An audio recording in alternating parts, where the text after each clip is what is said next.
जंग भी हारें और जमीन भी छोड़ें, शांति वार्ता में रूस ने रखी ऐसी शर्तें, यूक्रेन के लिए मान पाना नहीं आसान।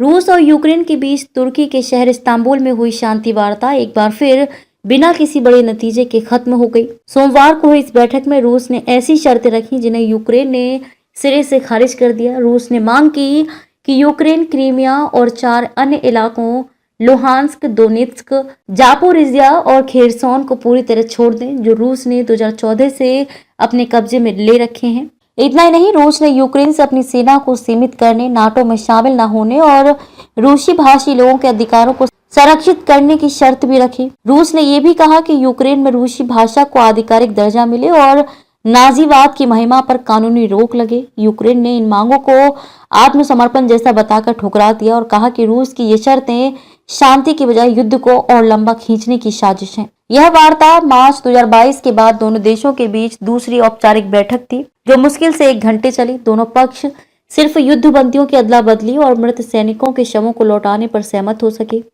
रूस और यूक्रेन ने सबसे कम उम्र और गंभीर रूप से घायल युद्धबंदियों को छोड़ने का फैसला किया। इसके अलावा लगभग 12,000 मृत सैनिकों के शवों को उनके देशों को सौंपने पर भी सहमति बनी। यूक्रेन ने एक गंभीर मुद्दा उठाया कि रूस 400 यूक्रेनी बच्चों को जबरन अपने देश ले गया है, लेकिन रूस ने सिर्फ 10 बच्चों को लौटाने की बात मानी। रूस का दावा है कि इन बच्चों को युद्ध क्षेत्र से उनकी सुरक्षा के लिए ले जाया गया था, लेकिन यूक्रेन इसे अपहरण बताता है। तुर्की के राष्ट्रपति रेसेप तय्यिप एर्दोगन ने इस बैठक को सकारात्मक बताया और उम्मीद जताई कि वह रूस के राष्ट्रपति व्लादिमीर पुतिन और यूक्रेन के राष्ट्रपति वोलोदिमीर जेलेंस्की को एक मेज पर ला सकते हैं, जिसमें अमेरिका के राष्ट्रपति डोनाल्ड ट्रंप भी शामिल हो।